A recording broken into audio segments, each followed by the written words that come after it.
Hello everyone, it's Karina with Karina Loves to Plan. Welcome back to my channel. I am here because, let me grab in here, I have a new pen. And this has actually been sitting on my table or my shelf in my messy, it's just a mess right now, in my messy office. And I haven't unboxed this yet. I've had this for the last maybe 2-3 weeks. And with just how busy life has been with vacation and switching jobs, I just haven't had time to unbox this. So this is from Blesket, Canada, and they are based in Ontario. And I always love supporting Canadian shops, but if you are in the US, this particular pen is also available in US shops as well. All right, so yes, it is another Laban. Now, let me see. Earlier this year, I had 3 Laban pens, had meaning past tense, and I sold 2 models. I sold my Laban Rosa and Lilac, which is a pen that I loved, but realized my tastes have changed since then.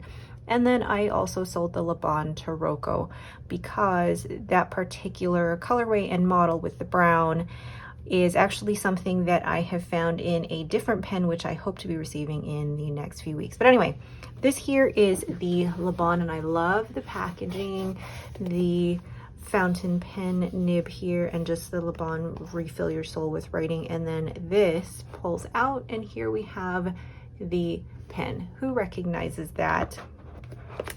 That is the Laban 325. Ooh, what is that? Oh, and there's a little sticker. That is totally going in my notebook. Now, is there anything else here in this box? Oh, I love this thing. This is a little bookmark, and then you also have your international guarantee in here, also showing you the structure of the Laban fountain pen and how to refill. So I'm going to put those back in here so I don't lose them. I'm going to keep the sticker though. So we have here the Laban 325 in snow, and oh my gosh, that is beautiful. And I hummed and hawed for a little while about whether or not to actually get this, because I'm like, am I really gonna like the white? Is it really going to, suit my taste? And I love how classic this looks. I was having a Zoom call with actually somebody from Blesket, you know who you are, and I don't know what it was, but she was able to convince me to buy this pen, showing it off to me. I say in person, but over Zoom, and I'm so glad that I did get it. So you have the twist cap, and it comes off in just a little under 2 turns, but that's not such a huge deal to me. And then you have a Yovo number 6 nib here, and then inside you have the standard international converter with Laban on the inside. Now you cannot eyedropper fill this because it has the metal threads inside, but it is absolutely beautiful. You have actually it's a little bit different of a cigar shape. You have more of a conical finial here, but then in the cap it's a little bit less sharp, a little bit flatter, and then you have the Laban set in the right way up. Yeah, the Laban on the finial. So this pen, can you post this? No, you cannot. That is about as far as it goes, which is not very deep, and it doesn't feel like it posts very securely, but this pen fits pretty well in my hand. It's not one that I would want to post anyway. So let's go ahead and do some size comparisons, and then we'll ink this up and do a writing sample. So here is the Laban 325 in the snow, and I just want to show the Cambridge model. And I like that the color of the body in here is actually the color of the cap and finials in the snow model, and just look at how good the two of them look together. So that is the Cambridge model, but I will compare it to other pens that I have in my collection. Let's compare it to the Lamy 2000, which definitely is smaller. Then we have the Esterbrook Esty, and it is pretty comparable in length, as well as I think the Esty is actually narrower in the overall body width.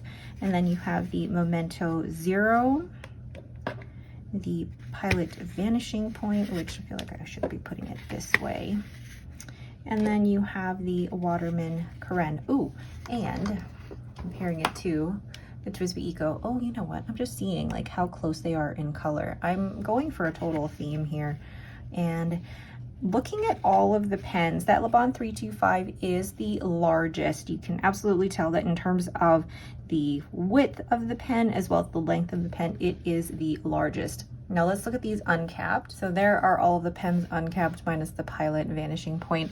And actually in terms of length, it looks like the TWSBI Eco might be the longest here, but what I also like to look at when I look at the pens uncapped is look at the grip sections.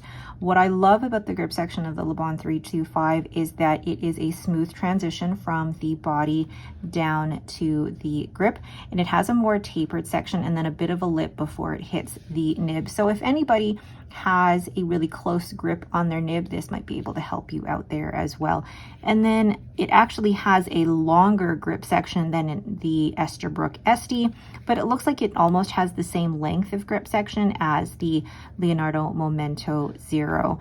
And the grip section of the TWSBI Eco is probably the narrowest out of all of these. And I think when I look at this, I can see why I like this pen so much, because when I hold it in my hand, it is comfortable. I feel like, is it well balanced? No, it kind of tips down. The weight is nib heavy, I guess it is. But when my fingers rest on the threads, those threads are not sharp at all. And there's just even like the tiniest step up. It's like negligible in terms of that step up from those threads up to that gold band there. Can barely feel it. It's actually very comfortable. So let's go ahead and weigh this and then ink this up. So this pen capped is 36 grams, quite a heavy pen, but I think a lot of the weight is in the cap. So uncapped, it's not gonna stay. It is 22 grams, so that makes the cap itself 14 grams. It is quite a heavy cap. So let's figure out some inks that would match with this pen. So I looked at some of the newer inks that I have recently swatched, and I think inks like Diamine Triple Chocolate would go, but also, I don't know what it is, but this Robert Oster Kiza Olive might actually go. Now, caveat here, I'm not actually going to ink it up. I'm just going to do a dip test. And then I think Robert Oster Rose Gold Antica would actually work really well in here. And then Sailor Ink Studio 273 or Diamine Raw Sienna.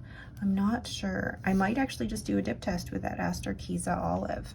So I have here my Galen Leather A5 leather notebook with 52 GSM Tomoe River paper, and I have it stamped here with a stamp from Everyday Explorers. I believe it's her currently inked or her new Pen Day stamp collection, and I have stamped it with, because I've been asked this before and I cannot now find it. Here it is. Oh, I stamped it with the Versa Magic. This one doesn't actually bleed through the Tomoe River paper. It shadows a little bit, but it's nothing too bad. Okay, so let's go ahead and get this Aster Kiza Olive here and do a quick dip test, because I don't necessarily want to ink this up. I am currently working through the last of 30 inks 30 days, where I will actually be keeping some of the pens throughout 30 inks 30 days inked for the month of July, and I think I'm already like close to the max of like 9 or 10 that I want to keep inked or exploring.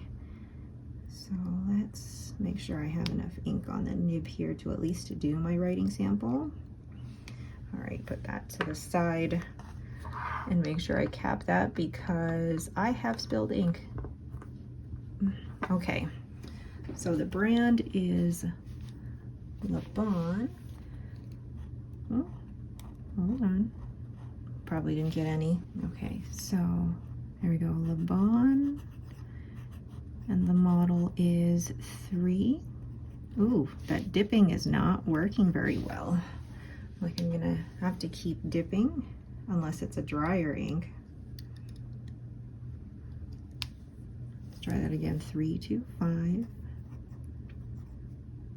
And the nib is an extra fine, and this is a lovely extra fine, and the color is Snow. Oh my gosh. I don't know if that's the ink. I don't think that's the nib. I think that's the ink. in the fact that I'm dipping it.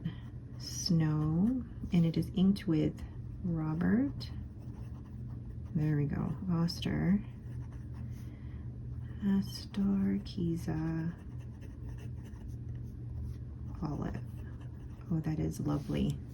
Just right over. I don't know what I was doing with the previous ones, but it wasn't inking, but that is a smooth, extra fine nib. So I'm going to do a quick writing sample with a story of this pen.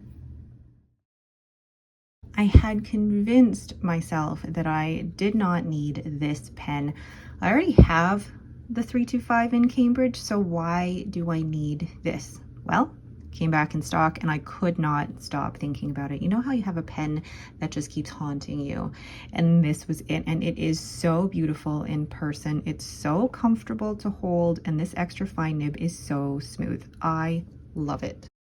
So there is my little unboxing of my new pen, my Laban 325 in Snow. And thank you to Blesket Canada for just showing this to me over Zoom, first of all, which helped to convince me to buy it.